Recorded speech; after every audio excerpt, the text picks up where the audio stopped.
Hello students, आज के class में हम इकाई 3 तत्वों के आवर्ती गुण के बारे में पढ़ेंगे कि तत्वों के आवर्ती गुण या तत्वों में जो गुण पाए जाते हैं उनमें किस प्रकार की आवर्तीता होती है। इन सब की जानकारी आज के क्लास में हम लेने वाले हैं। तो चलिए स्टार्ट करते हैं। किसी तत्वों के भौतिक एवं रासायनिक गुण उसके परमाणु क्रमांक के आवर्ती फलन होते हैं। ये हमने आधुनिक आवर्त सारणी से जान लिया। अर्थात तत्वों के भौतिक और रासायनिक गुण उनके परमाणु क्रमांक पर ही निर्भर होते हैं। इससे यही क्लियर होता है कि तत्वों के भौतिक और रासायनिक गुण उनके परमाणु क्रमांक पर ही डिपेंडेंट होते हैं। तो इस प्रकार तत्वों के गुणों में जो होने वाला क्रमिक परिवर्तन है उसे ही हम क्या कहेंगे, तत्वों के गुणों में आवर्तीता या तत्वों में आवर्ती गुण कहते हैं। तो कुछ निम्नलिखित प्रकार के आवर्ती गुण होते हैं जिसके बारे में हमको इस चैप्टर से पढ़ना है। पहला तो है परमाणु एवं आयनिक त्रिज्या, दूसरा है आयनन ऊर्जा या आयनन एंथैल्पी, इलेक्ट्रॉन लब्धि एंथैल्पी जिसे इलेक्ट्रॉन बंधुता कहते हैं, विद्युत ऋणात्मकता और संयोजकता। तो आज हम परमाणु त्रिज्या के बारे में पढ़ेंगे। ठीक है, चलिए स्टार्ट करता है परमाणु त्रिज्या। ठीक है, परमाणु त्रिज्या जिसे एटॉमिक रेडियाई कहते हैं। परिभाषा पहले देखेंगे कि किसी परमाणु के बाह्यतम कोश के इलेक्ट्रॉन और नाभिक के बीच की दूरी को ही हम परमाणु त्रिज्या कहेंगे। त्रिज्या तो आपने गणित में पढ़ा होगा कि क्या किसे कहेंगे। ठीक है, एक जो गोला, मान के चलिए परमाणु गोलाकार कण है, तो जो गोला है या वृत्त है उसके केंद्र से उसके अंतिम कोश की दूरी को ही हम क्या कहते हैं, त्रिज्या कहते हैं। तो हम यहाँ परमाणु पढ़ रहे हैं तो परमाणु को भी एक गोलाकार कण माना जाता है। ठीक है, तो उस हिसाब से परमाणु के नाभिक से, ठीक है, उसके बाह्यतम कोश के जो बीच की दूरी है उसे ही हम क्या कहेंगे, परमाणु त्रिज्या।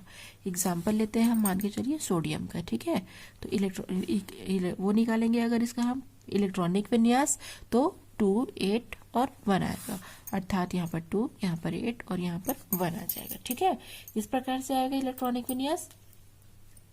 तो ये परमाणु है एक, तो किसी परमाणु के नाभिक से उसके जो बाह्यतम कोश है उसके जो बीच की दूरी है उसे ही हम कहेंगे परमाणु त्रिज्या। अब परमाणु त्रिज्या में हम आवर्तीता देखेंगे। ठीक है, किस प्रकार से इनमें आवर्ती गुण पाए जाते हैं। सबसे पहले हम आवर्त में देखेंगे। तो आवर्त में बाएं से दाएं जाएंगे तो बाएं से दाएं जाने पर परमाणु त्रिज्या के मान में कमी आती है। ठीक है, आपको ये कॉन्सेप्ट याद रखना है कि किसी आवर्त में बाएं से दाएं जाने पर परमाणु त्रिज्या के मान में कमी आती है। तो वो कमी आने का कारण क्या है, ठीक है, क्यों ऐसा होता है। जैसे कि यहाँ पर हम पोटेशियम बढ़ते हुए परमाणु क्रमांक के आधार पर हम कुछ तत्वों को रख लेते हैं। Potassium, calcium, scandium, titanium, vanadium, chromium, manganese, iron और कोबाल्ट। तो क्रमांक से आगे और क्रमवत आगे बढ़ रहा है। ठीक है, तो क्या हो रहा है, लगातार एक एक इलेक्ट्रॉन की वृद्धि हो रही है। ठीक है, तो एक एक इलेक्ट्रॉन की वृद्धि तो हो रही है परंतु कोश की संख्या नहीं बढ़ रही है। जैसे हम पोटेशियम के इलेक्ट्रॉनिक विन्यास निकालेंगे। ठीक है, तो क्या हो जाएगा, 1s2, 2s2, 2p6। ठीक है, फिर 3s2, 3p6 और 4s1 ये आ गया। ठीक है, तो इस प्रकार से इलेक्ट्रॉन प्राप्त हुए। तो 19 के बाद 20, अर्थात अब इसमें देखेंगे तो 4s2 हो जाएगा। तो उसी प्रकार क्या हो रहा है, आवर्त में बाएं से दाएं जाने पर कोशों की संख्या नहीं बढ़ रही है। इलेक्ट्रॉन तो एक एक बढ़ रहे हैं लेकिन कोश की वृद्धि नहीं हो रही, कक्षा की वृद्धि नहीं हो रही है। ठीक है, इस जैसे 4s में जाएगा, फिर 4 किस में जाएगा, 4p में जाएगा। इस प्रकार से मतलब वो बढ़ेगा लेकिन कोश अतिरिक्त नहीं बढ़ रहे हैं, 4 में ही जा रहे हैं। ठीक है, तो कोश में इलेक्ट्रॉन की संख्या बढ़ने से नाभिकीय आकर्षण बल में वृद्धि होने से त्रिज्या कमी हो जाती है। क्योंकि ये एक परमाणु का नाभिक है, ये एक परमाणु है। ठीक है, तो परमाणु अगर छोटा है तो क्या होगा, नाभिक का आकर्षण उस पर अधिक होगा, वो उसको अधिक जकड़ के रखेगा। लेकिन यदि परमाणु बड़ा है तो नाभिक का आकर्षण अंतिम कोश के लिए कम पड़ जाएगा। अंतिम कोश के इलेक्ट्रॉन को वो उतना कस कर नहीं पकड़ सकता जितना वो प्रारंभिक कक्षक के इलेक्ट्रॉन को पकड़ सकता है। तो एक प्रकार का उसमें क्या हो गया, ढीलापन आ गया, एक प्रकार का क्या आ गया, थोड़ा सा वीक बॉन्ड बना वहां पर। तो वही होता है, बाएं से दाएं जाने पर कक्षाएं तो बढ़ रही हैं लेकिन कोश की संख्या नहीं बढ़ रही है। इलेक्ट्रॉन एक एक करके बढ़ते जा रहे हैं लेकिन कोश वही है। वही कोश होने के कारण नाभिक का जो आकर्षण है वो अंतिम कोश पर उसी तरीके से ही बना रहता है। आकर्षण बल के वृद्धि होने के कारण क्या होता है, परमाणु त्रिज्या के मान में कमी आ जाती है। ठीक है, अब हम देखेंगे कि वर्ग में क्या कंडीशन होता है। ठीक है, इसको आप शब्दों में लिख लीजिए। शब्दों में लिखा है कि आवर्त में बाएं से दाएं जाने पर कोशों की संख्या में कोई वृद्धि नहीं होती है, लेकिन कोश में इलेक्ट्रॉन की संख्या बढ़ने से नाभिकीय आकर्षण बल में भी वृद्धि हो जाती है, जिससे परमाणु त्रिज्या के मान में कमी आ जाती है। ठीक है, अब वर्ग में देखेंगे। वर्ग में देखिए, इस प्रकार से ऊपर से नीचे की ओर आएंगे तो हाइड्रोजन, हम क्षारीय धातुएं ले रहे हैं, hydrogen, lithium, sodium, potassium, rubidium और सीजियम। तब के इलेक्ट्रॉनिक विन्यास देखते हैं। इसमें 1s1, इसमें 2s1, इसमें 3s1, इसमें 4s1, इसमें 5s1 और इसमें 6s1।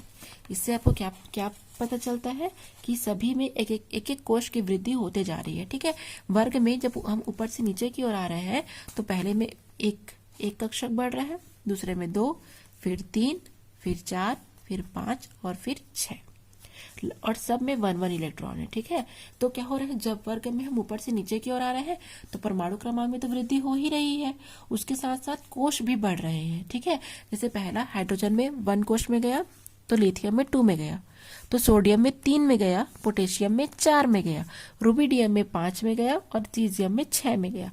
अर्थात एक एक कोश के बढ़ने से क्या हो रहा है, परमाणु का आकार बढ़ जा रहा है। और जब परमाणु का आकार बहुत बढ़ जाएगा तो यहाँ पर जो नाभिक है उसका आकर्षण बल वीक हो जाएगा। ठीक है, तो क्या हो जाएगा, अब हमको उसे निकालने में आसानी होगी। ठीक है, वो वीक हो जाएगा, इसलिए परमाणु त्रिज्या का मान भी बढ़ जाएगा, क्योंकि नाभिक से अंतिम कोश की दूरी बढ़ जाएगी। ठीक है, नाभिक से अंतिम कोश की दूरी की बढ़ने से परमाणु त्रिज्या का नाम ऑटोमेटिक ही बढ़ जाएगा। तो आपको क्लियर हुआ कि जब वर्ग में हम ऊपर से नीचे की ओर जाते हैं तो परमाणु क्रमांक में वृद्धि होती जाती है, जिससे कोशों की संख्या बढ़ने से परमाणु का आकार बढ़ जाता है और परमाणु त्रिज्या के मान में भी वृद्धि होती जाती है। तो इस प्रकार से ये परमाणु त्रिज्या की आवर्तीता कंप्लीट होती है। अब हमको पढ़ना है परमाणु त्रिज्या के प्रकार के बारे में। ठीक है, कि परमाणु त्रिज्या के कितने प्रकार होते हैं। तो परमाणु त्रिज्या के 3 प्रकार होते हैं, वॉन डेर वाल त्रिज्या, सहसंयोजी त्रिज्या और धात्विक त्रिज्या। तो अब हम इसके बारे में पढ़ेंगे कि वॉन डेर वाल त्रिज्या क्या है, सहसंयोजी त्रिज्या क्या है और धात्विक त्रिज्या क्या है। ठीक है, और ये परमाणु त्रिज्या से किस प्रकार से संबंधित है। तो सबसे पहले हम पढ़ेंगे वॉन डेर वाल त्रिज्या। तो ठोस अवस्था में 2 अणुओं के बीच जब कोई रासायनिक बंध न हो तो उनके एक समान परमाणु केंद्रों के बीच की दूरी का आधा को हम वॉन डेर वाल त्रिज्या कहते हैं। ठीक है, ये हो गई परिभाषा। अब इसको समझते हैं। ये जो वॉन डेर वाल त्रिज्या है वो 2 अणुओं में पाया जाएगा। ठीक है, और दोनों अणु सेम होंगे। जैसे यहाँ पर हम क्लोरीन लिए हैं तो यहाँ पर भी हम क्लोरीन ही लेंगे। अलग अलग अणु के बीच में वॉन डेर वाल त्रिज्या नहीं पाया जाता है। 2 अणु होंगे लेकिन दोनों क्या होंगे, अलग अलग नहीं होंगे, एक समान होंगे। ठीक है, और इन दोनों अणुओं में कोई प्रकार का रासायनिक बंध नहीं पाया जा रहा है। ठीक है, कोई प्रकार से ये बंधित नहीं है। तो इस कंडीशन में यहाँ पर क्लोरीन के 2 अणु हैं, सॉरी क्लोरीन का 1 अणु है और ये क्या है, दूसरा अणु है। तो क्लोरीन का 1 अणु क्लोरीन के 2 परमाणु से मिलकर के बना होता है। ठीक है, तो इनके जो परमाणु है, जो इनकी जो बीच की दूरी है उसका जो आधा होगा उसे ही हम वॉन डेर वाल त्रिज्या कहेंगे। ठीक है, कि ठोस अवस्था में 2 अणु है और उनके बीच कोई भी रासायनिक अभिक्रिया ना हो या रासायनिक बंध ना हो और एक समान परमाणु है उनमें, तो उनके जो केंद्र है, उनके जो बीच की दूरी है उसका जो आधा है उसे ही हम वॉन डेर वाल त्रिज्या कहेंगे। और ये जो दो अणु लेंगे वो एक समान होंगे, अलग अलग नहीं होने चाहिए कि यहाँ पर आप ऑक्सीजन ले लिए और यहाँ पर आप क्लोरीन ले लिए, ऐसा बिल्कुल नहीं हो सकता। दोनों को आपको सेम लेना है।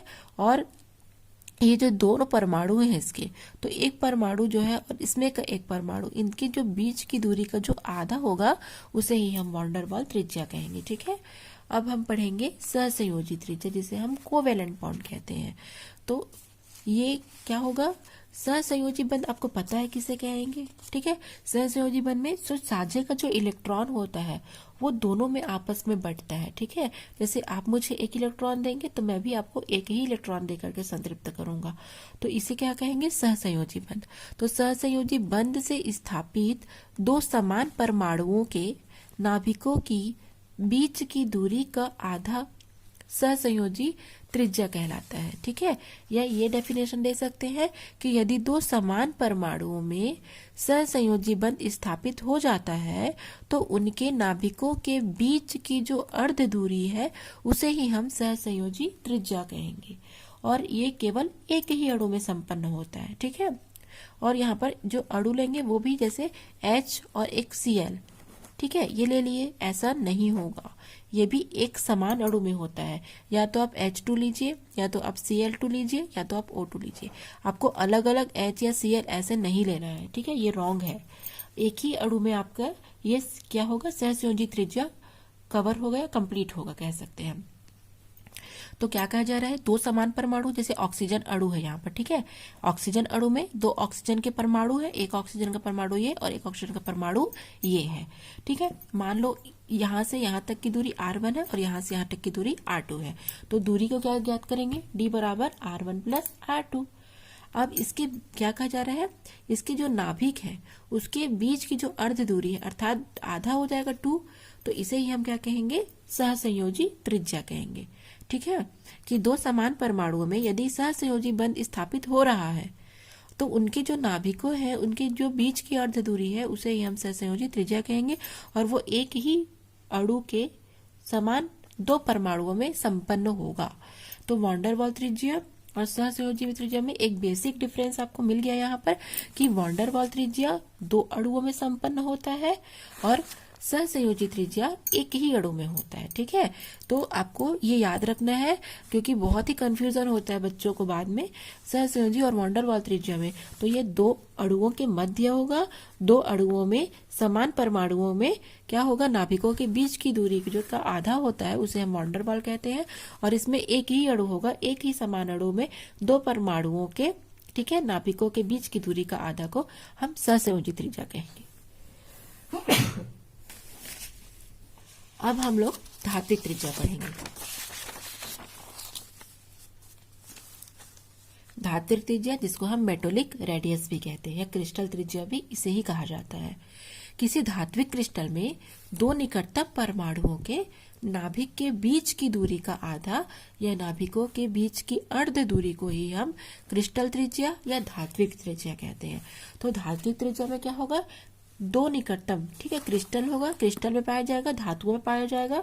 ठीक है, दो धातु यहाँ पर लिया गया है, तो धात्विक त्रिज्या धातुओं में ही होगा संपन्न, और क्या होगा, निकटतम जो परमाणु है उनके जो बीच की जो अर्ध दूरी है उसे ही हम क्या कहेंगे, धात्विक त्रिज्या, क्रिस्टल त्रिज्या।